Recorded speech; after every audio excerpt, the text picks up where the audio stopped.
Voilà, de retour pour la troisième partie, toujours avec Maître Paris. Et on va prendre aussi les questions des métanautes parce que il y en a quelques-uns quand même qui se posent. Déjà, la première question, on me dit, mais bonsoir Maître Paris, est-ce que la loi Guesso, bon, l'équivalent, est une spécificité française ou trouve-t-on des équivalents à l'étranger, UE et hors UE? Oui, oui, oui, il y a des équivalents. Déjà, dans l'Union Européenne, c'est Oui, oui, oui, quasiment tous les c'est pays, quelque chose non? qui est généralisé et même au niveau de l'Union européenne, il y a eu une volonté de généraliser. La jurisprudence de la Cour européenne des droits de l'homme considère qu'effectivement, il y a un critère qui consiste à mesurer la proximité. C'est pour ça que tout à l'heure, je vous parlais de Napoléon, etc. Je vous parlais de la proximité du crime contre l'humanité nègre, entre guillemets, excusez-moi cette expression pour aller vite. Donc proximité, crime contre l'humanité nègre par rapport à la France, parce que c'est ce facteur de proximité, proximité géographique, proximité par rapport au pouvoir, vis-à-vis de ce qui a été jugé à Nuremberg et sur la base des statuts, eh bien c'est cette proximité qui est considérée comme un facteur de nécessité de répression de ce qui procéderait d'une contestation de crimes contre l'humanité. Et donc dans la réforme, si vous voulez, parce que ce qui a provoqué ma réaction et aujourd'hui ma demande d'enquête parlementaire, c'est que normalement, par rapport à toutes ces lois qui existent, bon, eh bien, en France, moi je posais la question de savoir si, en gros, on a le droit de protéger un segment de l'histoire ou si, justement, on ne doit pas protéger tous les segments identiques. Voilà, moi, c'était ma question. Comment ça se passe à l'étranger? Ce n'est pas mon problème par rapport à cette question. C'est que je constate qu'en France, en fonction des arguments qu'on va m'opposer, je pose la question. Vous comprenez? Et normalement, à cette question, je prétends qu'on aurait dû me répondre en cohérence. Et la cohérence, si vous voulez, c'est que quand vous avez un chef de gouvernement qui intervient dans le semestre qui suit pour proposer un projet de loi qui s'appelle Égalité et Citoyenneté, et que dans ce projet, on reprend exactement les griefs que j'avais pointés contre la loi Guesso, contre l'article 24 bis, pour les corriger, c'est là que moi je me mets en alerte. Et que je dis, mais attention, il s'est passé des choses anormales dans mon procès stalinien, là, dans le procès stalinien dont je traitais, par rapport à une loi politique et face à un pouvoir fort, et ce pouvoir derrière vient corriger justement ce que moi je dénonçais, là on se moque du monde. On se moque du monde. Alors vous allez me dire, mais quel était le mobile? Pourquoi on voulait se moquer du monde? Bah c'est très simple. Enfin, réfléchissez. Que se passe-t-il si le 8 janvier 2016, le Conseil constitutionnel vient dire, eh bien, Maître Paris avait raison. Bon. Eh bien, d'un seul coup, en ce qui me concerne, je deviens célèbre. Je suis reconnu par la profession. Je suis au panthéon des avocats. Une saloperie d'avocat qui a fait tomber la loi Guesso, mais je suis au panthéon. Donc, en termes d'indemnisation, le barreau va casquer, entre guillemets. OK? Par rapport à l'avocate qui veut me salir, je deviens intouchable. Et par rapport au gouvernement, oulala, gros problème. Le procès contre Jean-Marie Le Pen, il tombe. Hein, parce que je vous parlais de moi. Mais pour finir par le meilleur, je voulais finir par le meilleur. Le meilleur, le plus grave, je veux dire, l'enjeu le plus important. Le procès contre Le Pen tombe, certaines procédures contre M. Soral tombent, certaines procédures contre Dieudonné tombent, certaines procédures contre Forisson tombent, certaines procédures contre Vincent Renoir tombent. Donc je pense que là, vous commencez à comprendre le mobile de ce procès stalinien. C'est qu'on a l'opportunité, à l'insu de notre plein gré, de laisser se produire l'impensable contre Maître Paris et personne ne viendra vérifier quoi que ce soit s'il n'est plus là. Voilà, on dira que c'était un sipiliti bis. Et on a évité, on ne sait pas trop quoi d'ailleurs, parce qu'il ne s'est rien passé depuis, puis il ne se passera rien. Et surtout, on a évité d'avoir Jean-Marie Le Pen qui vient dire, eh bien moi, j'ai gagné. Et ça, je vous en apporte la preuve. J'ai plein de documents, mais comme ça, on dirait que c'est pas facile. J'ai apporté le régime des conséquences, si vous voulez, d'une déclaration d'inconstitutionnalité d'une loi. C'est clair et net. Alors, Le quoi, Conseil en gros, constitutionnel, il se passe quoi, voilà. le Conseil constitutionnel, s'il déclare la loi Guesso non constitutionnelle, inconstitutionnelle ou anticonstitutionnelle, peu importe, non conforme à la Constitution, à partir de la publication de cette décision, toutes les instances en cours tombent. Vous comprenez ? Voilà, c'est-à-dire tout ce qui a été engagé, tous les gens Tout ce qui qui est sont en en cours et qui procès, n'est pas encore jugé et condamné, les poursuites sont c'est abandonnées fini. d'office. Donc effectivement, parce qu'il y a Jean-Marie plus de- Le Pen, terminé, Voilà. rien à signaler. Parce qu'on les poursuit Vous au nom de comprenez ? cette loi, Vous donc commencez tout à ça comprendre ? s'effondre. Donc quand je vous dis qu'il y avait un enjeu politique, c'était non seulement un enjeu politique qui, moi, m'intéresse, de débat législatif. Moi, je ne vous cache pas, je ne suis pas forcément en osmose avec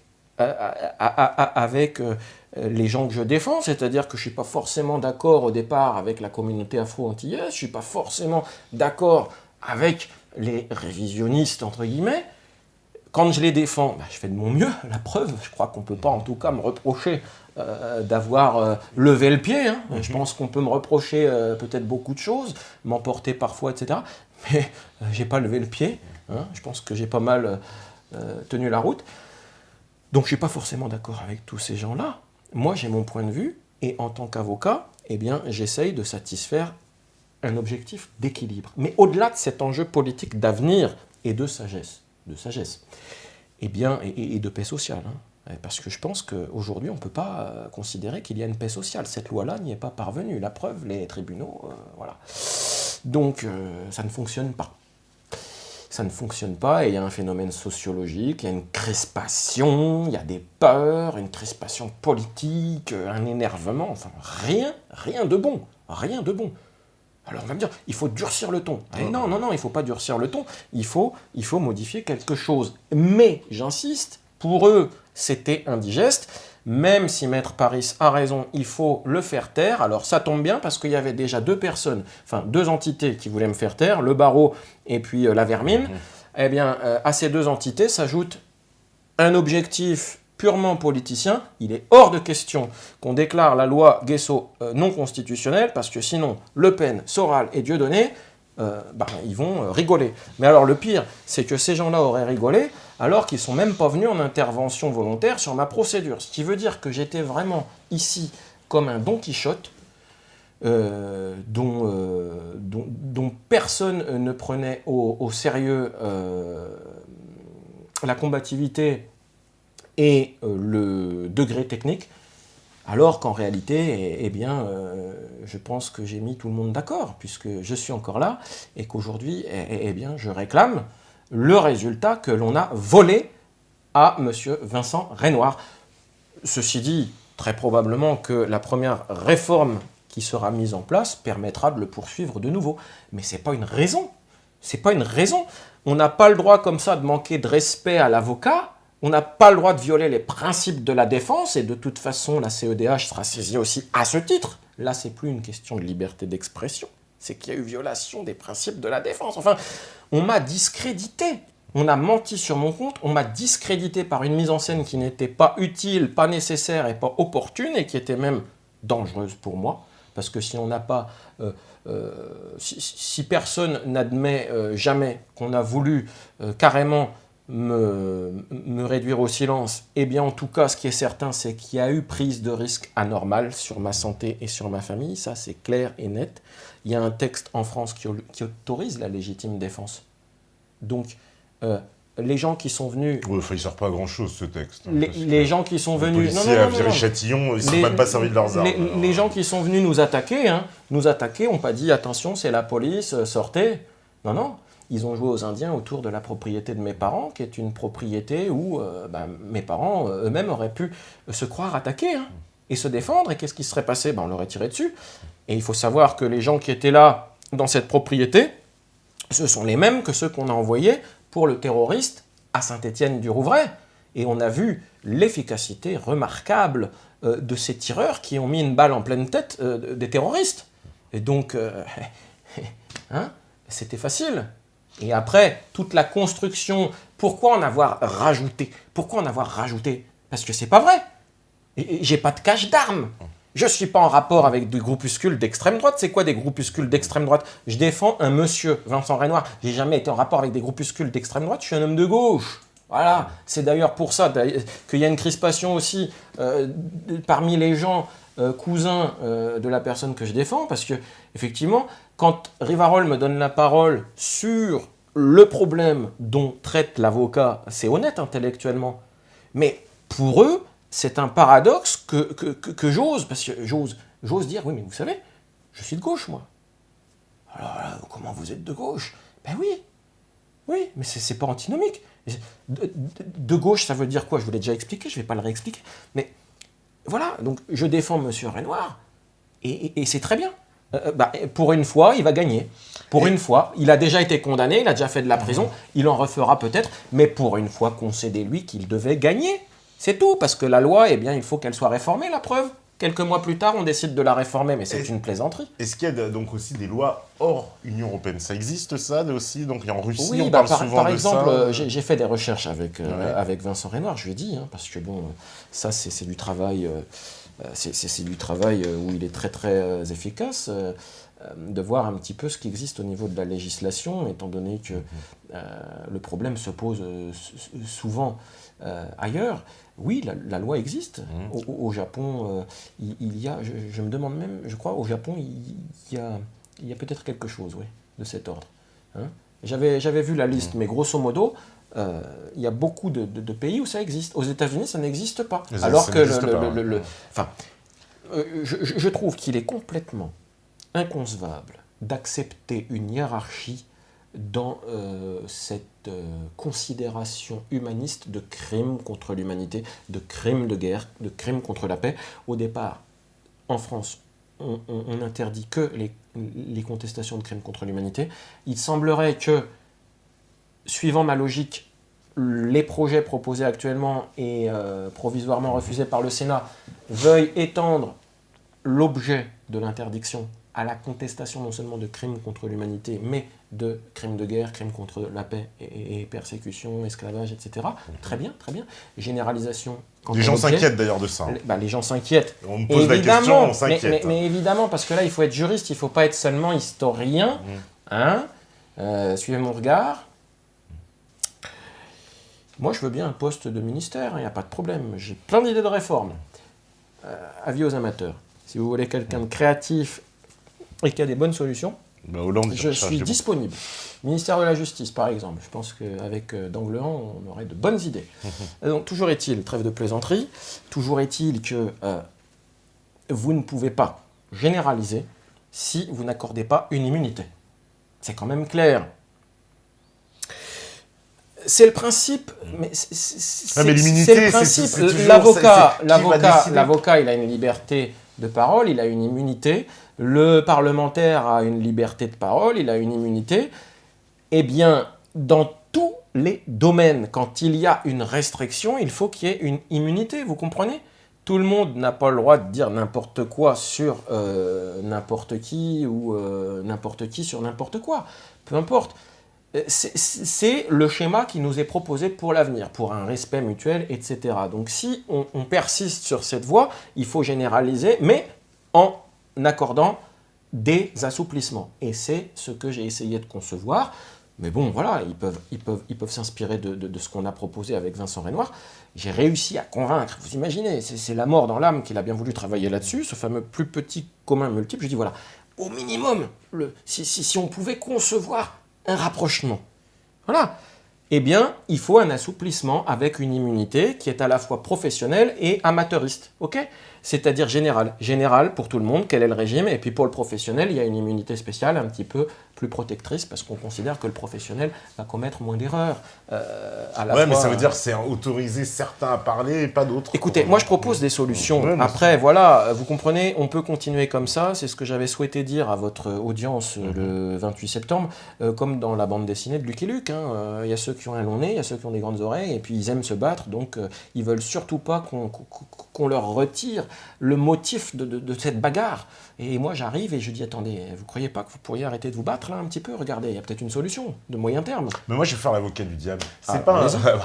l'avocat du diable avec un avocat. Mais est-ce que justement, les gens là, qui sont tous à réclamer des droits particuliers, est-ce que justement ce ne sont pas des minorités finalement? Et que c'est des minorités qui imposent leurs lois à la majorité? Malheureusement, vous n'avez pas remarqué que c'est souvent la voix de la minorité qui avertit et qui mobilise l'oreille de la majorité. Mais c'est un diktat, là. C'est pas un diktat, c'est la démocratie. C'est ce que je voulais dire tout à l'heure. C'est ce que je voulais dire tout à l'heure. La minorité propose, et puis ensuite, eh bien, normalement, ce n'est pas la République qui doit s'approprier la démocratie. Excusez-moi, je tenais à le dire. La République, hein, bon, eh bien, c'est une chose, mais avant tout, il y a le fondement de l'État national, c'est la démocratie. Et la démocratie, eh bien, elle intervient à travers ses parlementaires. Une loi existe, une loi fait l'objet d'une proposition de réforme, les parlementaires vont en débattre, ils vont voter, ils représentent la volonté nationale, c'est comme ça que ça fonctionne, ils nous représentent pour voter les lois et pour contrôler la manière dont les lois sont mises en œuvre. Et ce contrôle passe effectivement par le pouvoir d'enquête parlementaire que je sollicite s'ils veulent bien nommer une commission d'enquête parlementaire pour voir un petit peu ce qui s'est passé dans ce procès stalinien et puis pour voir comment se fait-il que derrière on vient justement exactement faire ce que je proposais, sauf que immédiatement le Sénat dit non, on ne veut pas parce que là, trop grande atteinte aux libertés. Bah oui, parce qu'ils ont oublié un chapitre de ce que je proposais, il faut mettre une immunité. Vous ne pouvez généraliser le système que si vous mettez une immunité. Et l'immunité, c'est la clé de voûte. Il faut définir un périmètre de liberté malgré la généralisation d'une forme de pudeur ou de... Moi, je parlerais d'oppression parce que... Non, pas pression. J'ai du mal à trouver mes mots ce soir. C'est une oppression parce que celui qui va dénoncer, par exemple... Comment ça s'appelle un périmètre de... Pour dire que c'est propre. Non, c'est pas la pudeur. Ah, le mot m'échappe. Vous voyez, c'est la fatigue, ça. Dans un champ opératoire, vous savez, la stérilisation, ça porte un... Aseptisé Non, pas aseptisé, mais pour dire que c'est propre, quoi. Voilà. Bon, enfin bref, c'est pas grave. Ce que je veux dire, c'est qu'effectivement, si vous voulez mettre un périmètre de moralité de la parole publique, et bien, si vous généralisez ça par rapport à des questions précises, et qui sont des questions qui doivent faire l'objet quand même d'enquêtes et de facultés de critique, etc., il faut mettre un élément de souplesse qui vient sous la forme d'immunité professionnelle d'un côté et d'immunité in concreto de l'autre, qui sera apprécié en fonction de critères qui, nous sommes tous à peu près d'accord, c'est qu'il ne faut pas qu'il y ait de provocation à la haine, mais de provocation manifeste et non équivoque. Hein. C'est-à-dire que, voilà, le truc c'est là, c'est que actuellement, l'idée c'est que d'une part, on ne veut pas étendre et on considère que forcément contester telle chose, eh ben... de la part de la personne qui le fait, c'est forcément quelque chose de malveillant et de mauvais. Or, c'est ça qui pose difficulté, c'est qu'à ce moment-là, le législateur devient une sorte de conscience omnisciente. C'est pas possible, on ne peut pas aller dans le fort intérieur des gens.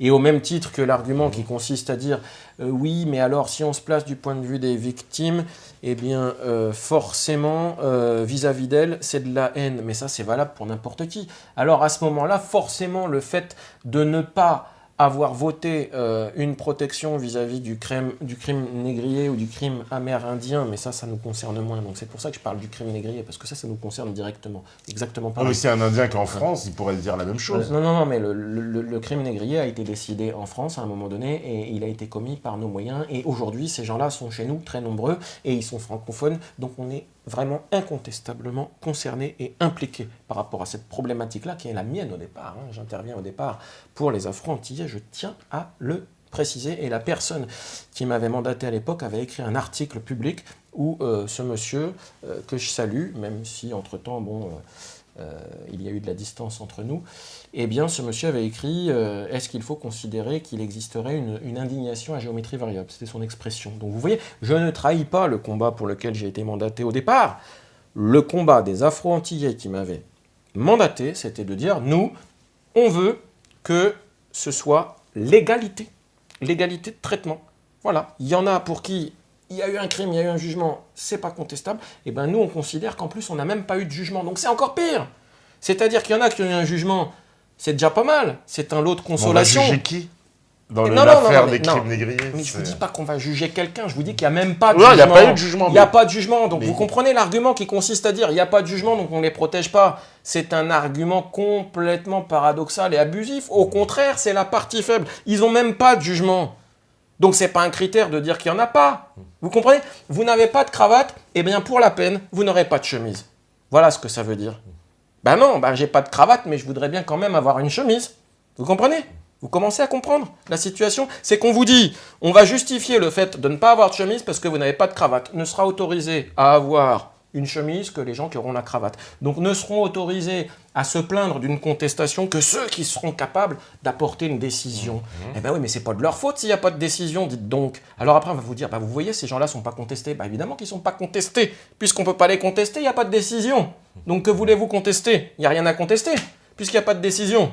Donc il faut les protéger, a fortiori. Et c'est là que la loi Taubira ne fait pas du tout son travail. Et le parlementaire qui a voulu, qui s'est fait le porte-parole de la correction qu'on lui disait d'apporter en fonction de mes travaux, eh bien ce parlementaire, il a exactement mon discours. C'est de dire, dites donc, la loi Taubira, il faudrait peut-être lui donner un petit peu de sens, un petit peu de valeur et un petit peu de portée. Parce que bon, c'est bien beau de dire, on reconnaît ce crime comme étant un crime contre l'humanité, ça nous fait une belle jambe.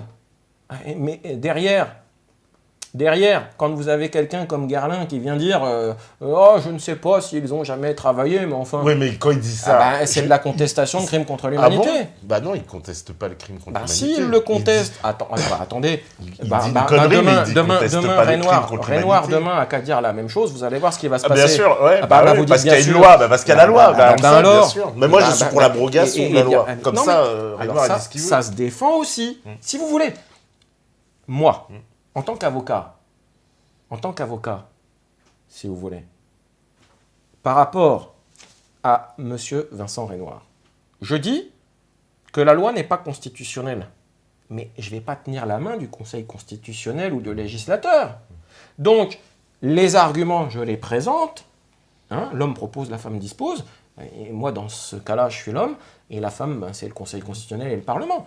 Je pose un problème dans l'intérêt de la défense de mon client du moment et dans l'intérêt des gens qui m'ont mandaté au départ et qui reviennent aujourd'hui dans la course par une autre porte, ça représente une force. C'est qu'en plus, les gens qui ont voulu être violents avec moi, comme je leur ai dit sur Internet, attention, c'est que vous vous montrez violent et menaçant avec quelqu'un qui représente les révisionnistes et donc qui ne représente aucune force et aucune légitimité. Mais pardon, je représente la francophonie afro-antillaise initialement. Attention, là c'est plusieurs dizaines de millions de personnes qui effectivement sont contestées dans leur souffrance de par le silence de la loi. Alors attention, vous portez atteinte non pas seulement à l'avocat de M. Vincent Renoir, mais vous portez atteinte à l'avocat d'une communauté plus nombreuse que la population actuelle de la France. Donc il va falloir quand même faire attention. Pourquoi? Parce que tout le monde serait concerné par cette... Eh bien écoutez, ça fait beaucoup de monde quand même. Tous ceux qui ont envie... Attendez. Donc ça voudrait dire quoi? Demain, un Malien, il va attaquer la France au nom de... Non, mais c'est pas un argument ce que vous me dites là. Non. Par rapport à la loi 24 bis, tous les gens concernés par ce texte ne viennent pas au tribunal. Ben là, c'est pareil. Vous comprenez? C'est toujours la minorité qui agit. Tous les gens concernés, si. Non, mais alors, je m'exprime mal. Vous êtes en train de me dire, alors les 100 millions de personnes, vous croyez qu'ils vont se mobiliser s'il y a un texte qui les protège? Bien sûr que non. Ah non, j'ai pas dit ça. Non, mais c'est ce que j'ai cru comprendre. Non, j'ai pas dit ça. Les gens, la plupart des gens, si vous voulez, observez autour de vous, les gens prennent leur voiture, ils vont travailler. Bon, voilà. les gens, en général, c'est le syndrome de Pinocchio, c'est-à-dire qu'ils subissent le syndrome de Pinocchio. Il y a le mensonge, et puis il y a le fait de prendre ce qu'on vous offre, les amusements, et puis de ne pas se préoccuper du système qui se met en place, et qui fait que vous avez des oreilles d'âne, et que vous finissez comme des imbéciles incultes qui ne vont plus voter, parce que, effectivement, eh bien, vous dites, voilà, non, bah, la politique, ça ne nous intéresse pas, on laisse les autres tisser à notre place, et puis après, on vient se plaindre que c'est la minorité qui gouverne. Mais ce que je veux vous dire, c'est que même s'il y a un texte qui, demain, favorise la protection de toutes les mémoires qui ont souffert d'un crime de masse, moi je dis crime de masse parce que ça englobe, hein, eh bien, ça sera une bonne chose potentiellement, mais si personne n'agit, eh bien, ce ne sera qu'une potentialité, et ce sera une loi de morale publique, voilà. Vous comprenez, la loi est faite pour être subsidiaire dans sa mobilisation. Les gens la connaissent, ils la respectent ou pas. Et puis quand ils ne la respectent pas, eh bien, il y a des gens qui agissent ou pas. Et actuellement, tel que l'article 24 bis existe, évidemment qu'il n'y a pas tous les gens qui pourraient être concernés par cette loi qui viennent au tribunal, heureusement, parce que je ne sais pas comment on ferait. Sauf que dès qu'il y a quelque chose qui concerne cette loi, systématiquement c'est poursuivi par contre. Ça, pour le coup, ça marche bien. Hein, on peut pas dire que dès qu'il y a une vidéo de quelqu'un qui ose, j'ai même vu un monsieur qui s'est fait poursuivre parce qu'il a dit ça, oui, je sais plus quoi, dans un café, machin, etc. Et il s'est fait poursuivre. Après, voilà. Eh bien, si des gens ont envie d'agir, une loi existe, c'est leur droit d'agir. Et je vais pas aller contre ça. Non, bien sûr. Je pourrais très bien... mais là, c'est pas la boîte de Pandore, si tout le monde peut agir, justement. C'est pas la boîte de Pandore s'il y a une souplesse et si les gens sont sages, ils savent qu'il y a une loi, bon, chacun s'adapte. Les gens qui ont envie de faire de l'histoire, eh bien... on leur aura accordé une liberté. Vous comprenez, il y a deux façons d'élever un enfant. Soit vous le punissez et vous le matraquez. Parfois, ça peut-être être nécessaire, quoique aujourd'hui, eh bien, il semblerait que ce soit même interdit. Soit vous lui expliquez et il y a un discours, un dialogue. Vous savez, moi, on m'a volé beaucoup de choses dans toutes ces histoires. Et aujourd'hui, je crois qu'on m'a volé un grand bonheur de ma vie par rapport au fait que... je n'ai pas pu construire certaines choses ou je les ai perdues provisoirement. Mais quand je suis en face de plusieurs enfants qui se chamaillent et qui viennent me dire « c'est lui qui a commencé, c'est pas moi », mais à un moment donné, ça ne m'intéresse pas. Il y a la nation française, il y a l'État français, il y a la France, il y a l'unité de la citoyenneté française. Ben là, ça met en péril, cette unité. Ce que je veux, c'est que les gens regardent devant et je veux leur offrir les outils pour cesser de se chamailler. Donc j'essaye de provoquer un équilibre entre les libertés et les limites de chacun. C'est-à-dire qu'il y a des gens qui ont souffert, ils ne veulent pas se sentir agressés par des propos qui les renvoie à cette souffrance, ce que nous pouvons comprendre en tant qu'être humain. Je suis désolé, nous pouvons le concevoir. C'est pas eux qui ont subi la souffrance directement. Mais bon. Soit qu'ils aient été victimes, soit qu'ils soient descendants de victimes. Ces gens-là tiennent un discours qui consiste à dire « c'est une souffrance que d'entendre parler de cette souffrance. Très bien, je veux bien partir de cette hypothèse. Et en face, je pars de l'autre hypothèse, de quelqu'un qui dit « moi, je veux avoir la liberté » de dire tout ce que je veux dire, et derrière, vous essayez d'équilibrer les choses. En l'état actuel, on vous dit, celui qui veut parler, c'est forcément pour nuire à l'autre, et on vous explique, et là je dis que le législateur est intrusif parce qu'il va jusqu'au fort intérieur de la personne, et c'est quand même un argument dangereux sur le plan des principes. Voilà, là on porte une atteinte. On fait entorse d'un principe quand même. La loi doit être générale et elle ne doit pas aller intrusivement dans l'esprit des gens, hein, jusqu'à preuve du contraire. Quand même, si une intention n'est pas là, eh bien elle n'est pas là. Et en face, il y a une souffrance, et le problème, c'est que cette souffrance, eh bien, elle existe chez ceux qui ont une protection, mais de la même manière, et je suis désolé de le dire, je conçois tout à fait qu'aujourd'hui en France, eh bien, des gens qui se savent la descendance, stigmatisés en plus, qu'ils le veuillent ou non, parce qu'ils sont identifiables de par leur aspect physique, vous comprenez? Donc déjà, d'entrée de jeu, il y a ce rapport social. Vous avez la couleur de la souffrance. Eh oui, Eh oui. Ouais. Et vous avez la couleur de la souffrance, et donc vous avez quand même le droit de prétendre que lorsque vous n'êtes pas reconnu dans cette souffrance et qu'elle est réduite au silence, eh ben, c'est aussi une forme de contestation qu'il faut corriger. Et c'est une forme de souffrance qui, je suis désolé, je ne vais pas reprendre mes documents, on les a regardés ensemble tout à l'heure, mais il y a des chanteurs de rap qui se mobilisent. Et j'avais été en contact à l'époque, je vous dis, avec vous pouvez regarder sur Internet, le concept. Alors concept avec un K, c'était un groupe de rap havrais qui avait fait Réponse à Guerlain.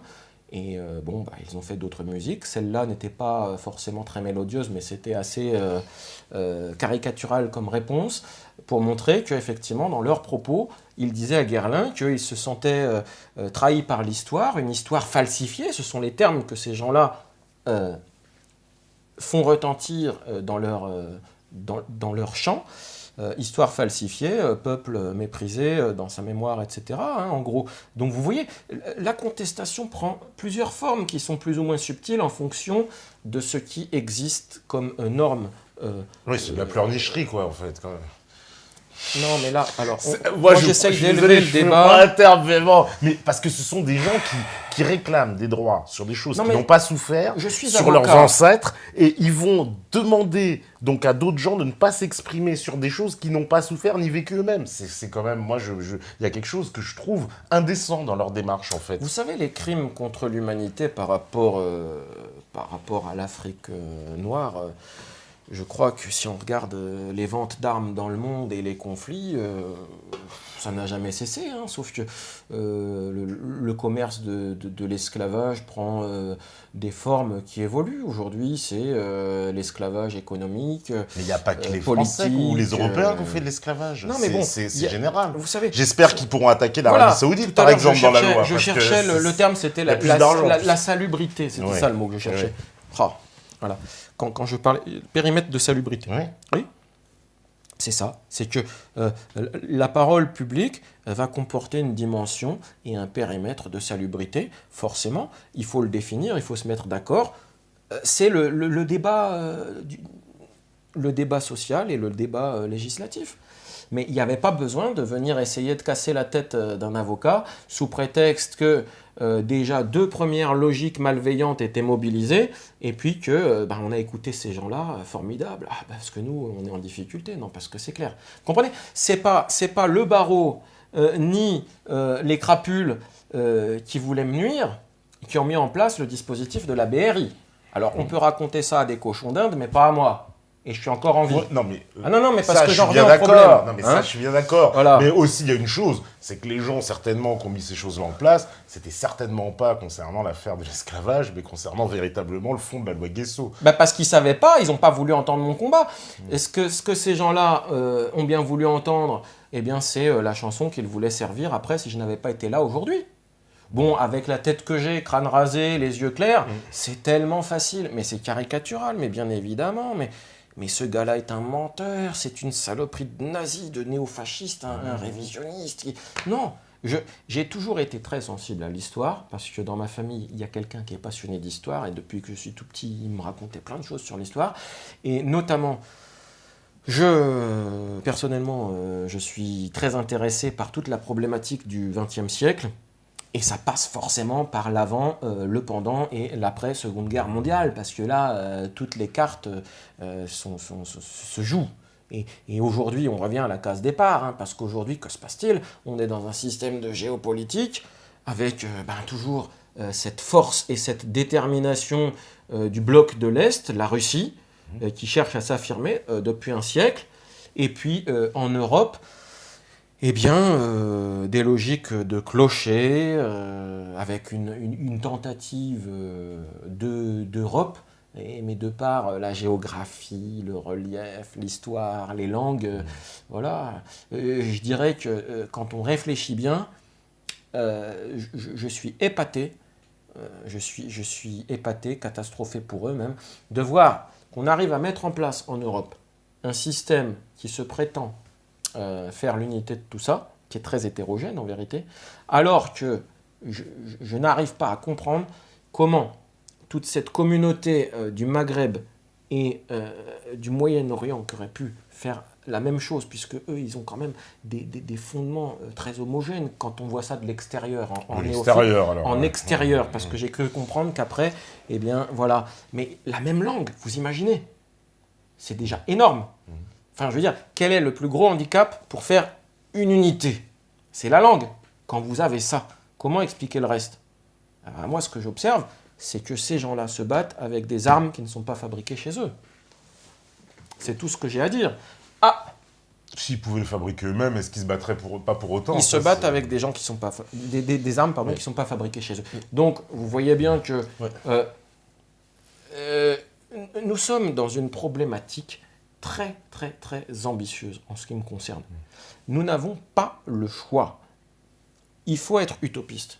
Parce que sinon, ce sera une catastrophe. Mais c'est pas dangereux, justement, cette loi qui Eh s'étendrait bien, ça à participe Parce de que l'humanité, je vais ça prendre un participe exemple. de l'élévation Ouais. de l'homme, ça participe d'une forme de salubrité, mais on ne peut pas tout imposer comme ça, on ne peut pas empêcher les gens de parler.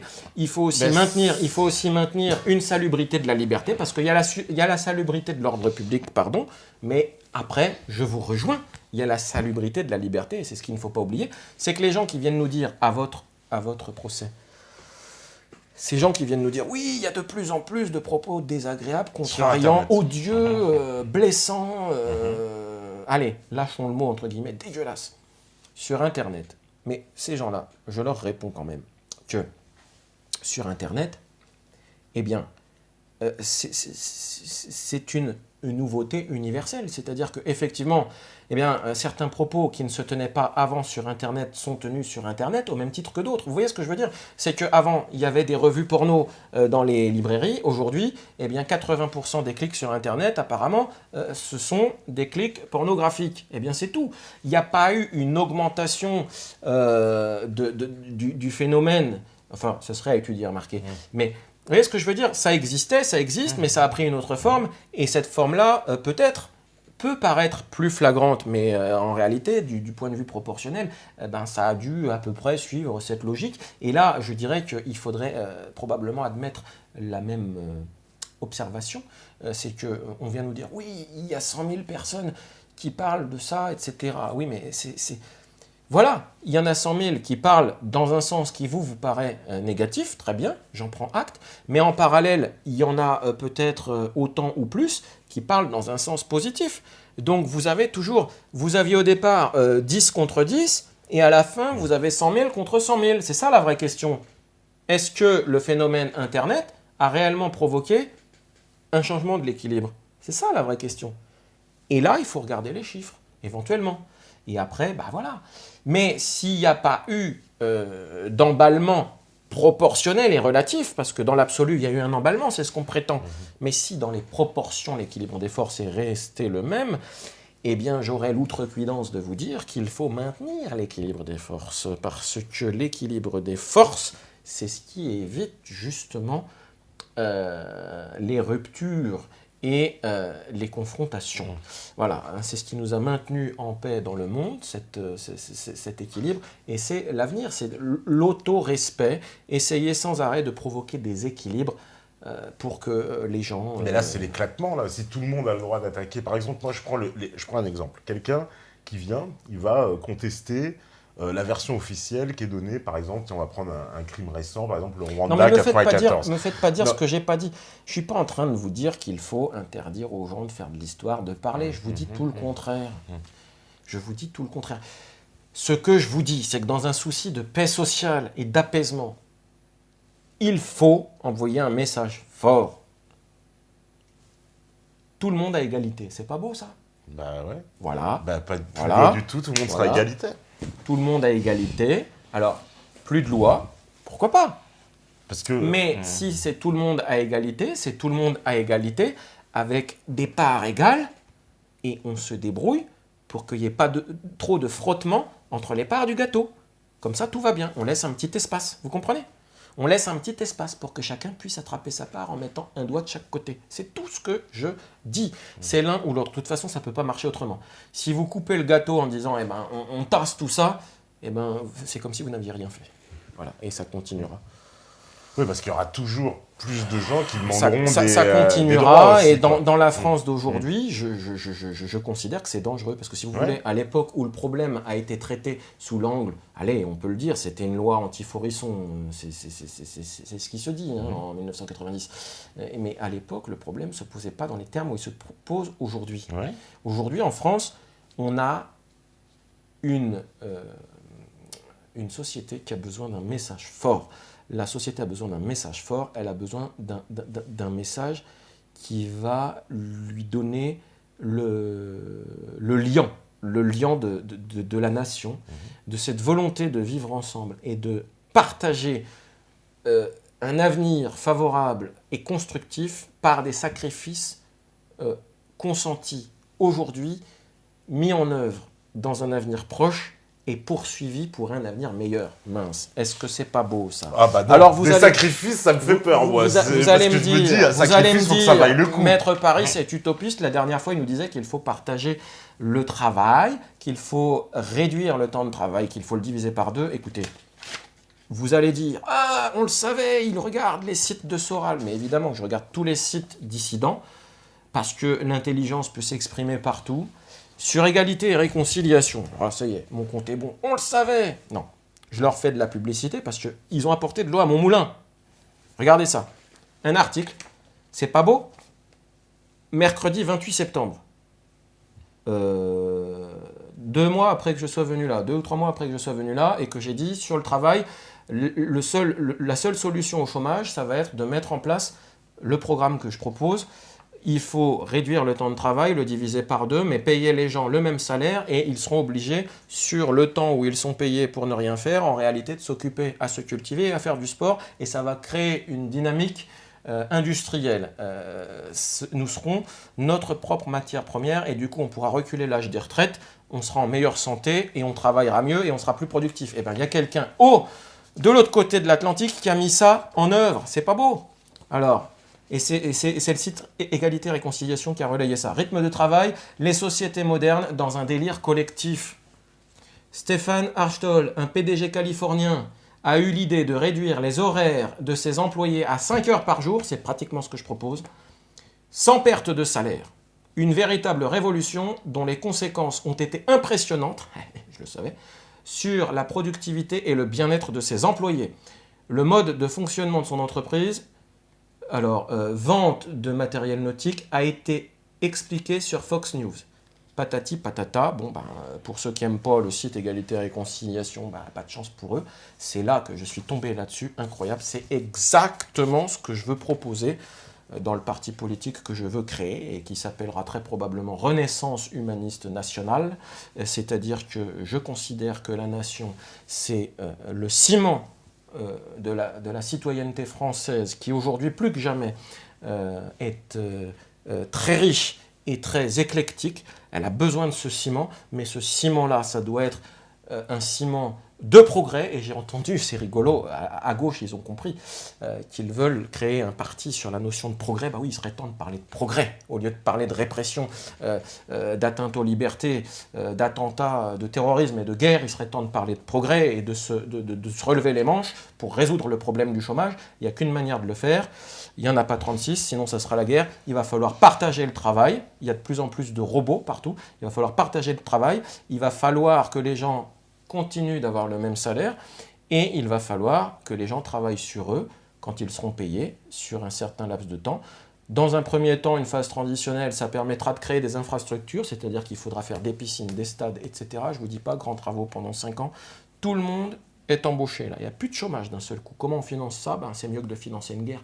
Je pense que si on faisait les comptes, qu'on voyait combien a coûté la Seconde Guerre mondiale, on se rendrait compte combien coûte une guerre. Alors ne me dites pas que ce programme n'est pas possible. Il est possible. Parce que sinon, on a tous compris. Ça sera la Troisième Guerre mondiale. Donc il va falloir penser à ce programme-là. On ne va pas continuer à produire des marchandises, à vendre des casquettes et en avoir 10 alors qu'une seule suffit, à acheter des voitures, à faire des magouilles pour que les choses s'abîment et qu'on puisse consommer. Il va falloir qu'on se préoccupe de nous-mêmes. C'est pour ça que dans le parti que je veux créer, je dis Renaissance, parce qu'il faut repartir sur des bases, sans rien détruire. Il faut repartir sur des bases. Il faut faire cet effort. Et humaniste, parce qu'effectivement, à la Renaissance, il y a eu de belles valeurs qui se sont exprimées. J'aime beaucoup Victor Hugo, donc plutôt que Jeanne d'Arc ou d'autres logiques héroïques, eh bien, j'aime beaucoup lire les œuvres de Victor Hugo. Et nationale, eh bien, parce que cette composition du peuple ne pourra être tournée vers l'avenir qu'avec un beau projet, et un projet qui lie et qui mobilise avec cet espoir qui va faire que les gens vont arrêter de se regarder jalousement, vous comprenez, en disant « Oh, vous avez un privilège, vous êtes protégés, nous pas. Et oui, nous, on est dans des quartiers et on est malheureux. » Mais qu'est-ce qu'on va faire de tout ça, messieurs, dames? Qu'est-ce qu'on va faire de tout ça? Alors, quand je vois cet article, je suis rempli d'espoir parce que je me dis, voilà, j'avais raison. Non, mais pour le travail, ok, mais pour les lois C'est la même mémorielles, chose. C'est la même chose. ça ne va pas fracturer la communauté nationale, ça la divise pas, ça fait pas que... Il y en a... Parce que moi, je comprends pas des gens... Là, on était parti très loin, mais c'est pour vous dire, c'est important que les gens comprennent que je ne suis pas ce qu'on a voulu faire croire.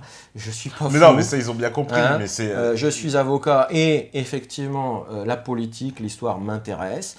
J'ai un regard très libre et très critique et c'est peut-être ce qui m'a valu des déconvenus au tout début quand il y a quelqu'un qui me demande pourquoi on vous a refusé votre diplôme. Vous aurez compris que c'est pas parce que je suis stupide, que c'est pas parce que je sais pas parler, que c'est pas parce que je sais pas écrire, parce que quand on voit mes écritures et qu'on voit que le bâtonnier dit oh, c'est très précis, on va avoir des soucis là au niveau des qualifications pénales parce que c'est ça le message. Hein. C'est pas bon. Alors derrière, on essaie de dire ah, il est parano, il est fou parce que ça nous arrange. Hein, on aimerait bien s'en convaincre. Bah oui, mais non. Donc toujours est-il que vous aurez compris, grâce à tout ce que j'explique en apartheid, qu'on ne peut pas se limiter à cette version-là. Heureusement, je suis encore là pour le démontrer. Et après, quand vous me dites, bah oui, mais ça va être impraticable. Mais non, parce que, je vais vous dire, une bonne loi, vous savez ce que c'est une bonne loi? Eh bien, je vais vous le dire, c'est une loi qui n'a pas besoin d'être appliquée. Et oui, en quelque sorte. Vous voyez, quand vous avez une bonne loi, eh bien, les gens se comportent bien. Voilà. Vous comprenez? Oui, parce qu'ils acceptent. Parce que la loi, elle est le reflet de la société. Le reflet de la société, c'est qu'il y a une petite minorité qui veut pouvoir dire, enquêter, même sur des choses qui ne plaisent pas à tout le monde. Et puis, il y a d'autres gens qui disent... Petite minorité non, aussi. non, je ne dirais pas petite minorité. Ah bah si. Je dirais, il y a d'autres gens qui disent, il n'en est pas question. Et puis, il y a la démocratie, excusez-moi, parce qu'au-dessus de la République, n'en déplaise à certains, il y a la démocratie. Et la démocratie, c'est nous tous. Et j'ai la prétention, en tant qu'avocat, d'avoir essayé d'être objectif ici, dans l'intérêt de tout le monde, de la paix sociale, aussi bien que de la salubrité, ce mot qui tout à l'heure fuyait ma bouche. Eh bien, voilà, une œuvre de composition. Et on a voulu me faire taire, alors que le discours que j'avais à servir, franchement, je pense que c'est un discours honnête, un discours objectif, un discours constructif qui s'inscrit dans mes convictions politiques qui ne sont illustrées par aucun parti en France, absolument aucun parti. Aujourd'hui, je n'entends que des gens qui critiquent, qui ne proposent rien. Hein. Nous avons un président qui vient prendre la parole pour nous dire quoi? Pour nous dire que la justice, quoi, ceci, cela, 3 petits points, la justice, ça n'irait pas? Eh bien, comment se fait-il qu'il attend la dernière année pour nous révéler ce grand secret? Comment se fait-il qu'il n'a rien fait? Comment se fait-il qu'on nous dit les magistrats se planquent? Et celui qui n'a rien fait pour réformer la justice, qu'est-ce qu'il fait? Il se planque? Et après, on nous dit, eh bien, les magistrats sont des lâches. Et celui qui n'a rien fait pour donner des moyens à la justice et pour engager la réforme de la justice, il a été courageux? Alors je continue mon réquisitoire. Je vais vous dire, je n'ai pas le talent de connaître tout cela par cœur, mais j'aimerais vous citer ici la tirade de Lavare. Que faut-il donc faire avec la justice? Comment? Mais vous voulez faire œuvre de bonne justice avec beaucoup d'argent? Mais n'importe quel pauvre esprit aurait été capable de l'imaginer, cela. Non, ce qu'on vous demande en habilhomme, c'est d'être capable de faire bonne justice avec peu d'argent. C'est Lavare, Harpagon de Molière. Voilà ce que c'est. On a une personne qui vient nous dire « Ah, mais la justice, ça vaut pas grand-chose. » Mais avez-vous donné les moyens à votre justice? Votre garde des Sceaux et votre... A-t-il les moyens quand il vient nous dire que certains tribunaux n'ont même plus de quoi imprimer des décisions? Et vous osez après que la justice, ça... Vous dites ça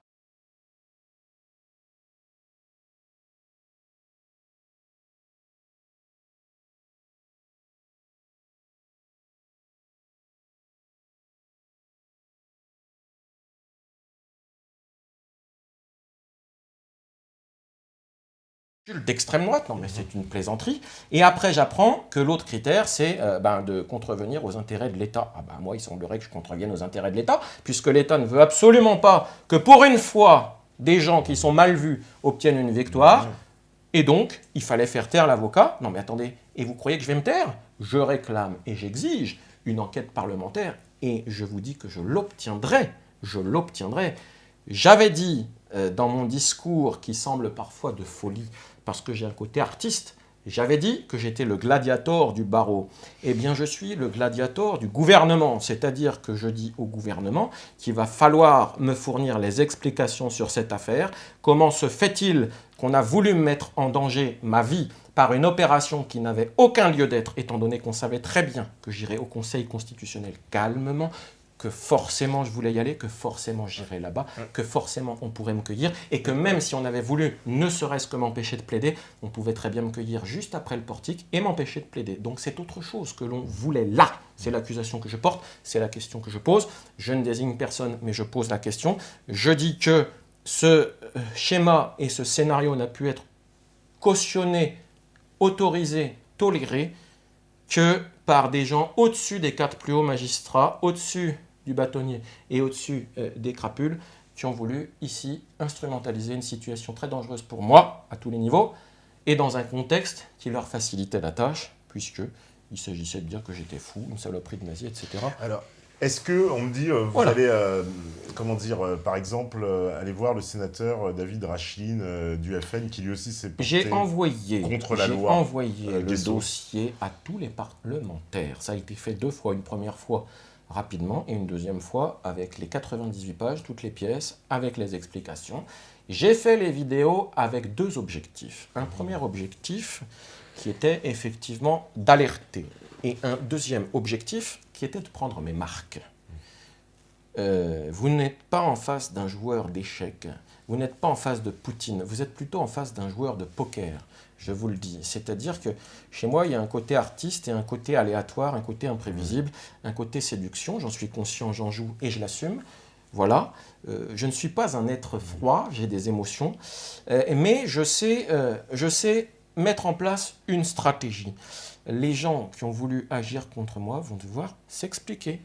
Et j'ai pris mes marques parce que ce que j'ai diffusé sur Internet, je suis tout à fait conscient que c'est un petit peu borderline, à dessein. Voix un peu empoulée, exagérée, quelques images quand même assez caricaturales. Quel était l'objectif ici? Eh bien, c'était de voir si des gens allaient m'écrire ou me contacter pour me dire « vous êtes complètement fou ». Alors, mis à part M. Vidal-Naquet, que je salue, personne ne m'a dit ça. Il y a des gens qui, au départ, ont pris la parole un petit peu sceptiques ou contre moi, puis qui disent finalement, oui, c'est quand même inquiétant votre affaire, parce qu'il semblerait que ce soit vrai. Mais bien sûr que c'est vrai. Et il y a des parlementaires qui ont répondu? Aucun, parce qu'évidemment, ces gens-là restent dans la posture. Le dossier est trop explosif, voilà. Bon. Non, il va falloir si les parlementaires ne se saisissent pas du dossier, ça ne va pas aboutir. Après, moi, il faut qu'on me dise, si ce sont les 4 plus hauts magistrats de Haute-Normandie qui se sont trompés, très bien, mais qu'on ne vienne pas continuer à me dire en plus que ces gens-là se comportent normalement avec moi. Parce que c'est ce qu'on me dit, vous comprenez? La procédure disciplinaire, elle continue. Bon, alors je vous rassure, si ces gens-là arrivent à me radier, c'est pas grave, je ferai de la politique derrière, surtout. Parce que je veux dire, au point où j'en suis. Voilà. Donc, j'utiliserai mon aptitude à parler et à écrire pour faire de la politique. Et là, ils auront de la vraie politique en face d'eux. C'est-à-dire que moi, la critique ne m'intéresse pas. Ce que je veux, c'est proposer et construire. Aujourd'hui, je ne vois que des gens qui essayent de préserver leur système, préserver leurs petits intérêts. Rien de proposé. On nous parle d'un point de croissance. Mais enfin, c'est bon, quoi. J'ai 43 ans. J'ai l'impression que ça fait 50 ans que j'entends ça. Ça résonnait déjà dans le ventre de ma mère. Cette histoire-là. C'est bon, on l'a assez entendu. Donc maintenant, il va falloir proposer quelque chose. Et c'est à cause de ces gens-là, c'est à cause de ces gens-là qui n'ont rien fait pour construire quelque chose d'avenir qui puisse nous éviter une 3e guerre mondiale, par exemple. C'est à cause de ces gens-là qu'effectivement, qu'effectivement, immanquablement, vous avez des gens qui regardent derrière dans l'histoire et qui se disent, bon alors, qu'est-ce qu'ils avaient fait, le Troisième Reich? Ils avaient inventé tel système et tout, est-ce que ça fonctionnait? Bah oui, mais non, mais évidemment, vous avez des gens qui vont se poser ces questions-là, puisque rien n'a été proposé contre le chômage. Vous avez eu la Seconde Guerre mondiale, on a tout cassé. On a tout cassé. Il y a eu les 30 Glorieuses. Ben aujourd'hui, on est revenu au même problème. Voilà, on est revenu au même problème. Est-ce qu'on va construire? Est-ce qu'on va faire quelque chose pour construire l'avenir? Est-ce qu'on va engager une politique avec les partenaires que nous pouvons avoir? Par exemple, nous, la France, nous aurions beaucoup de partenaires en Afrique. Nous aurions beaucoup de partenaires au Maghreb. Est-ce qu'on va construire avec ces gens-là? Voilà. Ou bien est-ce qu'on va continuer comme ça à subir des systèmes étranges, louches, et des choses comme celles que j'ai subies là? Enfin, on pourra construire, mais ne leur donnons pas l'occasion de nous attaquer en procès, tout va, quoi. Parce que si demain on fait une loi qui est en tout, même ces pays-là pourraient se porter... Si l'Algérie demande cette loi, elle fait pression sur la France pour demander une loi qui reconnaisse crime contre l'humanité, la colonisation algérienne, par exemple. C'est pour ça que je suis surveillé de l'Algérie, alors. J'ai vu qu'il y avait des gens qui me regardent là-bas. Non, je suis sérieux, ouais, Bouteflika, ça fait très longtemps qu'ils demandent ça à la France en disant, c'est une espèce de chantage permanent pour dire, il faut que la France fasse une loi mémorielle sur l'Algérie. Vous pouvez consentir un pas à droite et un pas à gauche, ce qui compte, c'est de... Vous comprenez? C'est le triangle. C'est le triangle. Pour l'instant, on a 2 points et tout ça, c'est en déséquilibre. Il faut une immunité, il faut aménager un système d'immunité, il faut aménager un système de liberté du discours historique et du débat historique et de l'enquête historique, parce qu'il ne faut pas oublier une chose très importante, c'est que dans ce débat, pour revenir à ça, vous avez effectivement l'outil informatique et la modernité qui vient se mêler des choses. Il serait très dangereux, comme a tendance à vouloir le faire notre République, de vouloir tout verrouiller et tout contrôler. Pourquoi? Parce que le jour où il y aura un vrai pouvoir totalitaire aux manettes, c'est-à-dire le jour où je ne pourrai pas commencer l'émission que j'ai faite ici, et je vous fais observer qu'on n'a pas encore les forces de l'ordre, on ne les a pas encore. Donc c'est la preuve de ce que je disais tout à l'heure, l'homme que nous avons à la tête de l'État n'est pas si mauvais que ça. Il est peut-être parfois maladroit, il s'est peut-être laissé abuser par une situation. D'accord? Donc je serais capable de le défendre, même contre moi. Mais je dis qu'à un moment donné, l'erreur est humaine. Voilà. Et je dis que si j'ai pu faire l'émission que je fais aujourd'hui en France, c'est que nous sommes encore dans une démocratie. Oui, nous sommes encore dans une démocratie, mais il faut se maintenir dans cette démocratie, et c'est une erreur de vouloir contrôler certaines libertés. Parce qu'effectivement, il existe un péril en France pour l'avenir, et ce péril ne pourra être combattu, évité de manière efficace que si, justement, nous laissons une immunité et une liberté aux citoyens pour faire son enquête quand on essaye de lui raconter certaines choses, et je ne vise pas une chose en particulier, je dis bien certaines choses au pluriel, parce que ça arrivera, c'est arrivé et ça arrivera, il y a parfois eu des mensonges d'État, il faut donc surtout éviter de donner à des gens qui seraient capables, dans les 10 minutes que je prends la parole ici, venir et verrouiller, parce qu'ils auraient pu le faire. Ils auraient pu le faire. Donc nous sommes en démocratie. Mais il faut s'y maintenir. C'est très compliqué de faire ça. Il faut s'y maintenir. C'est très compliqué. Il faut s'y maintenir et surtout pas faire les lois qu'ils sont en train d'essayer de faire pour contrôler Internet, etc. C'est une très grave erreur parce qu'ils sont en train de mettre en place les outils qui demain pourront devenir abusifs, et effectivement, alors à ce moment-là, des gens comme moi seront complètement... voilà. Je pense que dans mon dossier, il y a eu un dérapage, une grave erreur d'appréciation et de jugement. Alors maintenant, le problème, c'est que il va falloir réparer tout ça. Voilà. Il va falloir réparer tout ça. Ça sera peut-être une victoire pour M. Vincent Renoir. C'est le mal à subir et à consentir ici au nom de la démocratie, parce que la démocratie, ce n'est pas ce qu'on a prétendu parfois, pas de liberté pour les ennemis de la République. Au contraire, la démocratie, c'est Victor Hugo, c'est « je rencontre Jean Valjean ».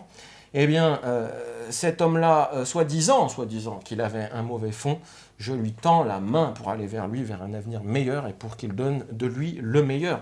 Et vous voyez, j'ai appris que les avocats de Salah Abdeslam l'ont quitté. Alors je ne sais pas si c'est une stratégie ou quoi, parce qu'ils disent qu'il ne veut pas parler. Mais j'aurais été curieux de savoir de quoi il ne voulait pas parler. Si ce monsieur ne veut pas parler de certaines révélations, etc., qu'on Bah, aurait voulu ouais, échanger avec lui, bah, je ne suis pas étonné. Je suis pas étonné. Vous voyez mais ces avocats auraient pu imaginer de dire, eh bien, il va parler, mais il va parler pour nous expliquer comment lui, il en est arrivé là. Parce que c'est la seule chose qui pourrait lui donner envie de parler. C'est-à-dire, le jour où il y aura un procès, eh bien, ce qui va intéresser l'État et le peuple, c'est de savoir comment il en est arrivé là. Et pourquoi c'est la question qui va intéresser les gens. Eh bien, parce que c'est en voyant comment la personne... Je ne dis pas qu'il faut justifier, parce que Éric Zemmour a été attaqué là-dessus en plus. Je ne dis pas qu'il faut le justifier, c'est surtout pas ce que je dis. Mais je dis que la justice ici ne peut avoir qu'une seule ambition, parce que le reste, on a bien compris que de toute façon, ils n'auront pas ce qu'ils voulaient. Ça serait que ce monsieur explique au moins quelles ont été les étapes. Et je suppose, mais en toute humilité, j'émets des réserves, je suppose que dans tous ces processus qui se mettent en place, eh bien, c'est toujours la même chose. C'est que depuis très longtemps, en France et dans beaucoup d'endroits, on a voulu continuer sur une pente qui n'était pas bonne. Et il ne faut pas s'étonner d'avoir des gens pauvres, d'avoir des crimes, et bien d'avoir un tas de choses qui malheureusement risquent d'être de pire en pire. Bien et c'est sûr, pas, mais c'est pas en ajoutant de la répression. c'est pas la pauvreté Hein qui fait Abdeslam. C'est plus, on peut pas mettre Non, ça en mais lien non, avec la pauvreté. je dis pas ça. Je dis qu'il y a une genèse. Et je trouve dommage de ne pas savoir, quand on me dit il n'a plus d'avocat parce qu'il ne voulait pas parler. Mais de quoi voulait-il pas parler? C'est la question que je me pose quand j'entends ça, vous comprenez? Bien sûr, oui. De quoi ne voulait-il pas parler? Parce que si ce qu'on lui demande, c'est de dénoncer et tout machin, bah, ça ne m'étonne pas qu'il ne veut pas parler, parce que d'une part, bah, peut-être que de toute façon, il ne veut pas, et puis d'autre part, bah, même s'il voulait, peut-être qu'il n'osera pas. Et donc, de toute façon, je crois que c'est pas... Voilà, donc après, vous comprenez, il faut être pragmatique, il faut s'adapter au terrain de jeu. Hein vous avez la possibilité de marquer des points dans le bon sens. Eh bien, il faut les saisir. Eh bien, la loi Guesso, on avait la possibilité de marquer des points dans le bon sens. Alors après, effectivement, bah, ça aurait voulu dire, peut-être que ça aurait voulu dire une victoire insupportable, mais ce n'était pas une raison pour porter ici atteinte à la démocratie comme ça a été fait. Parce que même si ce que je dénonce peut paraître excessif, et même si je l'ai fait de manière caricaturale, pour voir un petit peu les réactions, et j'observe que les réactions ont été quand même relativement favorables, et bien, en tout cas, j'estime que la démocratie doit permettre d'appliquer des règles. Et s'il existe la question prioritaire de constitutionnalité, et si un avocat a le droit, et si une personne accusée de révisionnisme a le droit de mettre en œuvre une défense qui mobilise cette QPC et que cette QPC devait aboutir, il n'y avait aucune raison pour mener les atteintes à la défense qui ont été menées, et j'irais même plus loin sur un procès de cette envergure politique. On avait même le devoir de se renseigner. On avait le devoir d'appeler le Conseil constitutionnel pour savoir est-ce que l'avocat délire complètement, ou bien est-ce qu'il fait un travail sérieux qui laisse penser qu'il va venir et que, effectivement, ce qu'on nous raconte là, il aurait fait des menaces. Bon, on n'y croit pas trop. Hein. Si on se renseigne, on se rend compte que... Oui, mais on ne peut pas le savoir. Ah, mais j'observe que malheureusement, au premier virage, on a dit « Ah oui, on ne demande qu'à vous croire. Oui, allez, on va dire qu'il était dangereux. » Et on met en place un dispositif inouï. Parce que normalement, je ne devrais plus être là pour en parler, j'en suis persuadé. Mais voilà, ça a raté, et comme c'était un coup de dé, bah ça ne peut pas se reproduire, ça ne doit pas se reproduire. Il n'y a aucune raison d'ailleurs que ça se reproduise quand on entend mon discours.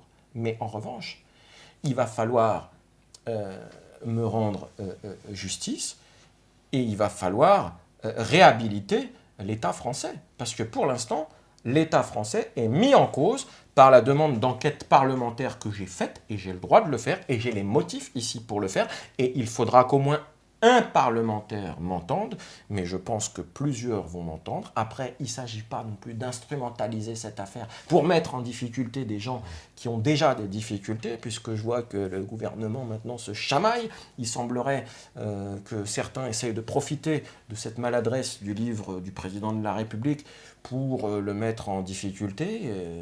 Je pense que dans des circonstances pareilles, quelqu'un d'un petit peu coloré comme M. Le Pen aurait dit qu'il avait affaire en face de lui à de la félonie. Mais effectivement, je crois qu'à un moment donné, c'est bon, quoi. L'erreur est humaine, il faut l'admettre. La faute ici, c'est d'avoir fait un procès stalinien, d'avoir voulu truquer un procès politique. Eh bien, il va falloir au moins rendre une réponse sur cette question qui se pose. Après, eh bien, peut-être que la réponse, ça sera, au vu de l'enquête, il y a eu atteinte au droit de la défense, de manière abusive, de manière excessive, mais en tout cas, je ne peux pas me laisser accuser de choses fausses, me faire passer pour un demeuré, etc., etc., etc., et priver une personne de la défense à laquelle elle avait le droit. Après, eh bien, voilà. On arrive à la fin. Donc merci beaucoup. Et vive la démocratie qui, aujourd'hui, grâce à cette émission, eh bien, vous pouvez être certain que la France, c'est une démocratie, mais il faut qu'elle le reste. Il faudra que l'émission paraisse en ligne. La démocratie, c'est en 2 temps. Voilà. Merci. Et on se rejoint, quant à nous, normalement, mercredi. Voilà, donc si tout va bien, Inch'Allah, comme on dit... dans les quartiers, chez nous. Merci. Et puis voilà, donc merci beaucoup. Et je vous dis ciao, ciao, ciao. Au revoir.